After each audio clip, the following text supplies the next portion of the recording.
سلامونه تاسو ګورئ هم پښتون او زه یم وطنزیب یوسفزی د ټولو نه اول وړاندې کوو د نن ورځې مهم خبرونه.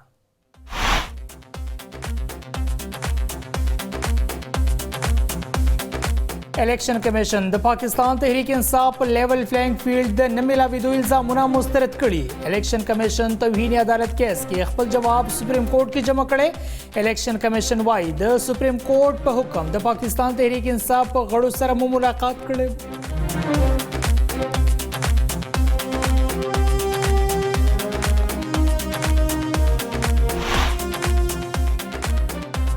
د انتخاباتو نه وړاندې لوی استعفا د الیکشن کمیشن وفاقي سیکرټري عمر حمید خان د خپلې څوکۍ نه مستعفي. عمر حمید خان د خراب صحت له وجې مستعفي شوی. چیف الیکشن کمیشنر تر اوسه پورې د سیکرټري عمر حمید خان استعفا نه ده منظور کړې.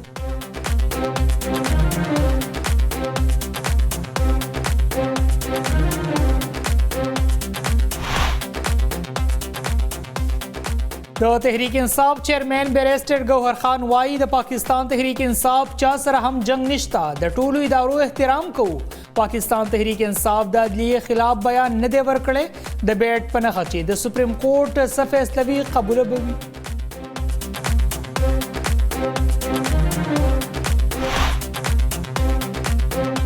پاتمه فروری انتخابات په د ملک ترقی آغاز ثابت شي. د ګرانۍ خلاف په انقلابي اقدامات کوو. د نون لیگ نه علاوه ټول ولس لا دو کور کړي. د پخوانی وزیر اعظم شهباز شریف وینا وايي ولس سره وادي صرف نواز شریف پوره کړي.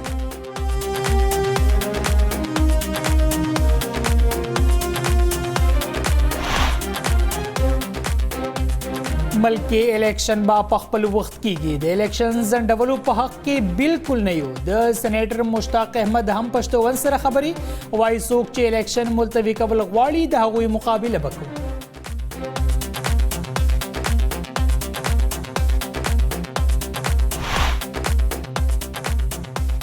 د پولیو مخنیوي لپاره د قومي مهم آغاز د 8 جنوري نه شروع کیږي. د پولیو مخنیوي دا مهم بعد د 14 جنوري پورې جاری وي. د ملک مختلفو علاقو کې د 15 کالو پورې عمر 4 میلیون نه سیوا ماشومانو ته به د پولیو څاڅکي ورکولی شي.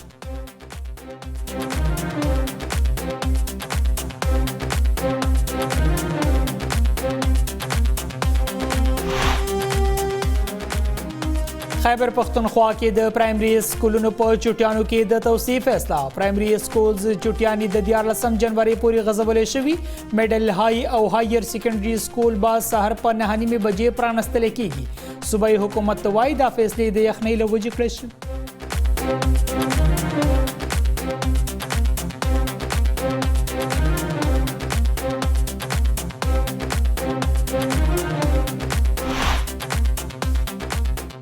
د جمعیت علماء اسلام مفی مشر مولانا فضل الرحمان د 11 تنی وفد په مشرۍ کې کابل ته رسیدلې. نائب افغان وزیر اعظم مولوی عبدالکبیر سره ملاقات کړي. وايي د پاکستانی مشرانو غوښتنې افغان مشرانو ته هم بارسو. زما د سفر یو مهم مقصد دا دی چې د دواړو هیوادونو ترمنځ کشیدګي کم شي. مولانا فضل الرحمان به د طالبانو امیر سره ملاقات لپاره کندهار ته هم ځي.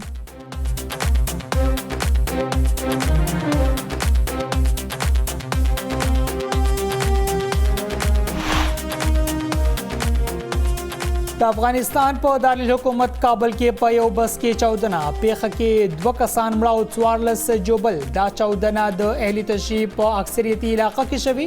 د کابل پولیس وینا وايي جوبل شوي کسان هسپتالونو ته رسول شوي او پولیس د پیښې تحقیقات کوي.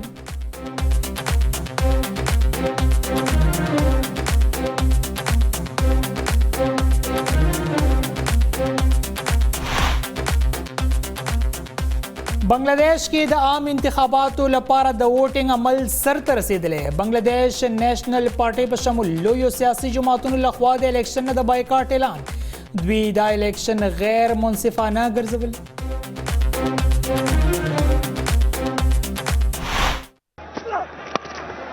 Oh, where's he gone? It's gone nowhere. Straight to the bowler. Jamal Post. Sliced, it's gone straight up. Should be and is gone. First conquer. د پاکستان سپر لیگ نهم ایډیشن شیډیول مخې ته راغلی. د پاکستان سپر لیگ نهم ایډیشن آغاز به د 18 فروری نه کیږي. دا ټورنمنټ په د 18 مارچ پورې جاری وي. ایونت کې به ټوټل 14 میچونه لوبول شي.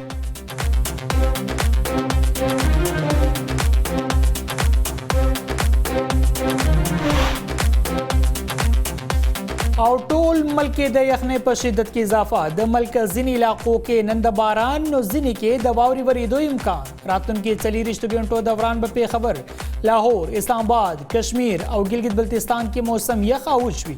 د موسمیاتو محکمې وینا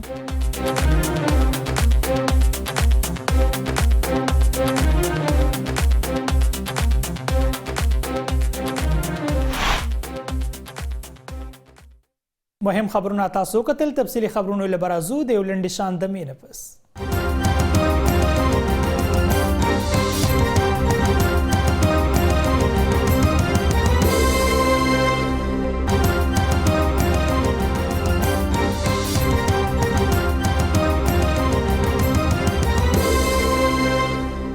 اوست خبرونو تفصیل. د بریټن آغاز کې خبر شامل او الیکشن کمیشن پاکستان تحریک انصاف ته د لیول فلینګ فیلډ د نور کولو په بنیاد د توهین عدالت کیس کې خپل جواب سپریم کورټ کې جمع کړی دی.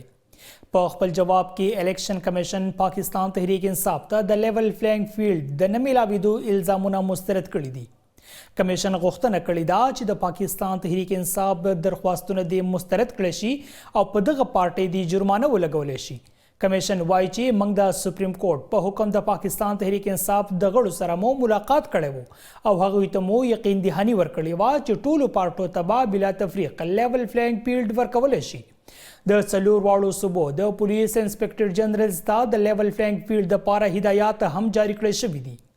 سپریم کورټ ته وویل شول چې د الیکشن کمیشن لخوا د تحریک انصاف د 6.13% امیدوارانو د نامزدګۍ کاغذونه منظور کړل شوي دي.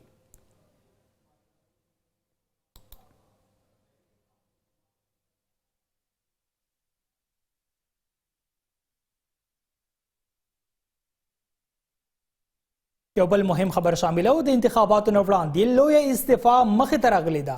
د الیکشن کمیشن وفاقي سیکرټري عمر حمید خان د خپلې څوکۍ نه استعفا ورکړې ده. د ذریعو لخوا ویلې شوي دي چې عمر حمید د خراب صحت له وجې مستعفي شوی دی. یاد دې وي چې چیف الیکشن کمیشنر سکندر سلطان راجا تر اوسه پورې د سیکرټري عمر حمید خان استعفا نه ده منظوره کړې.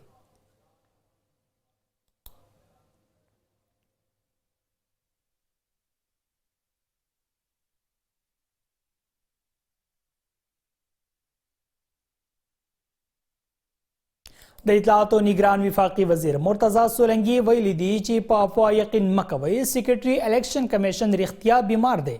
خپل یو بیان کې وفاقي وزیر مرتضی سولنګي زیاته کړې ده چې د سیکرټري الیکشن کمیشن عمر حمید د روغ صحت لپاره لاس په دوایو. الیکشن کمیشن په مکمله توګه فعال دی او هیڅ قسمه بحران نشته. یاد دې وي چې 8 فروری ملک د عام ټاکنو نیټه ټاکلې شوې ده او د امیدوارانو لخوا کاغذاتي نامزدګي هم جمع کړې شوې دي.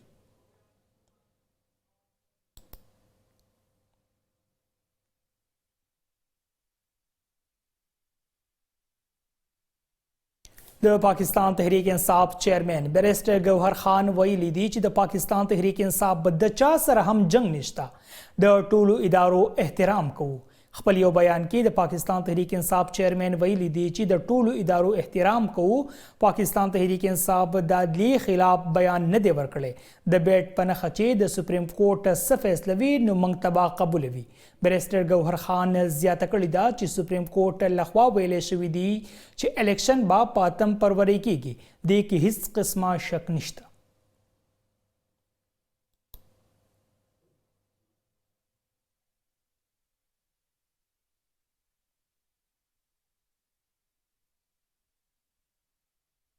پخوانی وزیر اعظم او د مسلم لیگ نون صدر شهباز شریف ویلي دي چې په 8 فروری انتخابات په د ملک ترقی آغاز ثابت شي. خپل یو بیان کې د مسلم لیگ نون صدر شهباز شریف ویلي دي چې د ګرانۍ خلاف به انقلابي اقدامات کوو. د نون لیگ نه علاوه ټول ولس لا دوکې ورکړي دي. پخوانی وزیر اعظم زیاته کړې ده چې ولس سره وعدې صرف او صرف نواز شریف پوره کړي دي.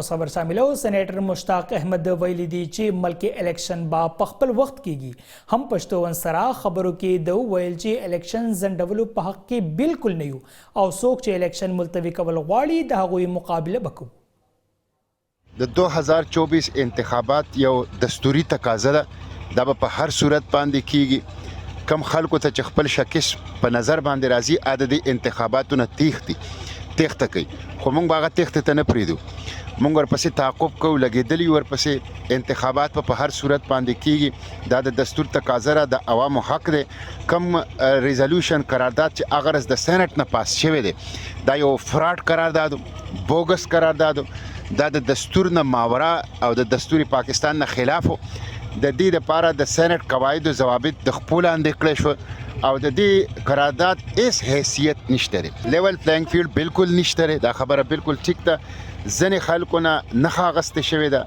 ځنې خلکو نه چې کوم تجویز کننده تایید کننده دي هغه یې نه اغوا کړی دي د ځنې خلکو کینډیډیټ یې اغوا کړی دي جیلونو کې چولې دي او ځنې خلک د نیب نه ازادي ورکوي د عدالتونو نه ورته ازادي ورکوي پولیس اف آی ای او رینجرز هغه ته پروتوکول ورکوي ریاستي فیسیلیټیشن او سہولتکاری هغه ته ملاويږي نو لیبل پلینګ فیلډ نشته دا د الیکشن کمیشن ذمہداري ده او د نگران حکومت ذمہداري ده چې ټولو سیاسي جماعتونو ته د مقابله یو شان میدان ورکي او لیول پلینګ فیلډ ورکي د هغې په نتیجه کې به یو فری فیر او ترانسپرنٹ الیکشن کیږي او که چېرې لیول پلینګ فیلډ نه نو دا به متنازعه الیکشن او د دې په نتیجه کې به معاشي بحران او سیاسي بحران نه حل کیږي بریٹن مخوڑان دی موضوع خبر شامل ہو الیکشن ٹریبیونل د پاکستان تحریک انصاف رہنما علی محمد خان کاغذونه منظور کړي دي د تفصیلاتو تر مخه الیکشن ټریبیونل د علی محمد خان په اپیل سماعت کړي دي سماعت د الیکشن ټریبیونل جج جسټس وقار احمد کړي دي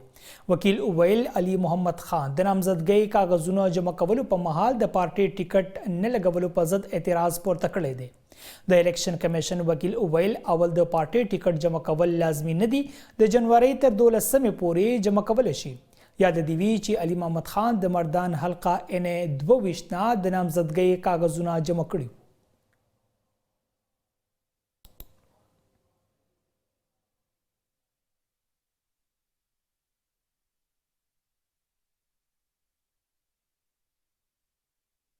د پولیو مخنیوي لپاره د قومي مهم آغاز بعد د سبا شروع کیږي د پولیو مخنیوي دا مهم بعد د 14 جنوري پورې جاری وي د ملک مختلفو علاقو کې د 15 کالو پورې عمر 4 ملین نه سوا ماشومان تبا د پولیو څاڅکي ورکول شي نور ملک په شان بلوچستان کې هم د پولیو مخنیوي آغاز بعد سبا نه کیږي چرته چې 15 لکه او 90 ماشومان ته د پولیو څاڅکي با ورکول شي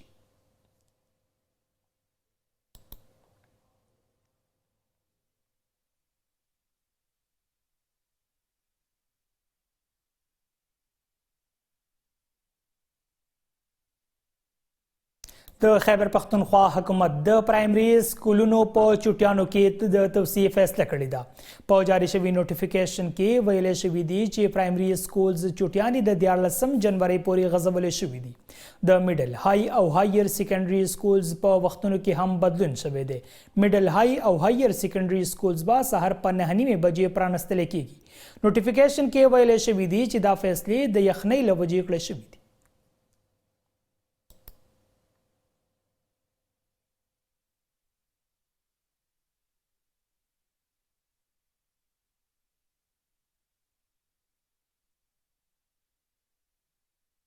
بلټن کې افسوسناک خبر شامل او نن په هریپور کې په هزاره موټروي د ټریفک په یو حادثه کې اته کسان مړه او 15 نور جوبل شوي دي حادثه هغه وخت په خشوا کله چې یو کوچ د مانسهرینا کراچي ته تلونکي یو وین سره وجنګیدو د کوچ ډرایور گاډي په موټروي ولاړ د سړک د تعمیر یو ماشين د بچ کولو کوشش کوو چې د ویګن سره وجنګیدو ډیر مسافر د کوچ لاندې گیر شوي او په مشکله بهر تر وستل شوي پولیس وای د نور مرګ جوبلی هم ویره ده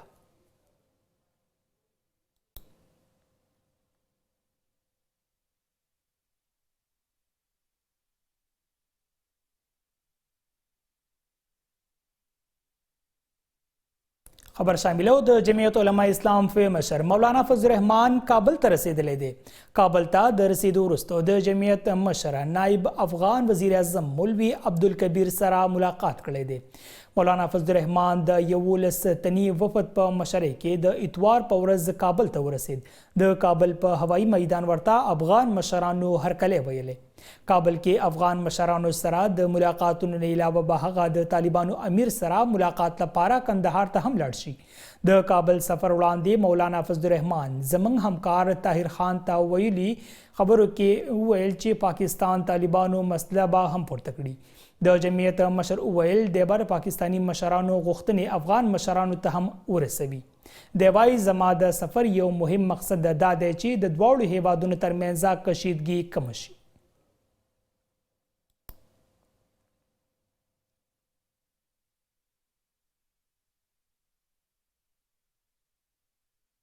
بنگلاديش کې عام انتخاباتو لپاره د ووټینګ عمل سر ته رسیدلی دی. د تفصیلاتو تر مخه ویلی شوي دي چې ووټینګ عمل سهار 8 بجو نه شروع شوی و، کوم چې مازدیګر 4 بجو پورې جاري و. بلخوا د بنگلاديش اپوزیشن جماعتونو د ټاکنو نه بایکاټ کړی دی او ټول ملک کې 2 ورځې د ملګیر هړتال کال ورکړی دی.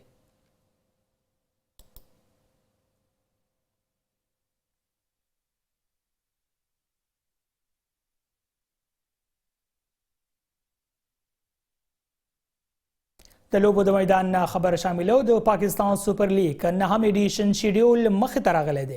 د تفصیلاتو تر مخه ویلی شوي دي چې د پاکستان سپر لیگ 9 ایډیشن آغاز به د 18 فروری نه کیږي. دا ټورنمنټ په 18 مارچ پورې جاری وي. ایونټ کې به ټوټل 14 میچونه لوبولی شي. په اولنی پړاو کې به میچونه لاهور او ملتان کې کیږي. په دویم پړاو کې به کراچي او راولپنډي او فائنل به هم په کراچي کې کولی شي. Oh, where's he gone? It's gone nowhere. Straight to the bowler. Jamal Post. Sliced, it's gone straight up. Should be and is. Gone first. د بولیټن په اخره کې د موسم حال نه تاسو خبرو. ټول ملک کې د یخنۍ په شدت کې اضافه شوې ده. د موسمیاتو محکمې لخوا ویلی شوي دي چې د ملک ځینې علاقو کې نن د باران نو ځینې کې د واورې ورېدو امکان څرګند شوی دی. راتلونکي 24 غنټو دوران به پیښور، لاهور، اسلام آباد، کشمیر او ګلګت بلتستان کې موسم یخ او وچ وي. ولی د ملک یو شمیر میداني علاقو کې د سحر او ماښام په وخت لړه خوره وي، کوم سره چې ګاډو تګ راتګ کې هم مشکلات مخې ته وي.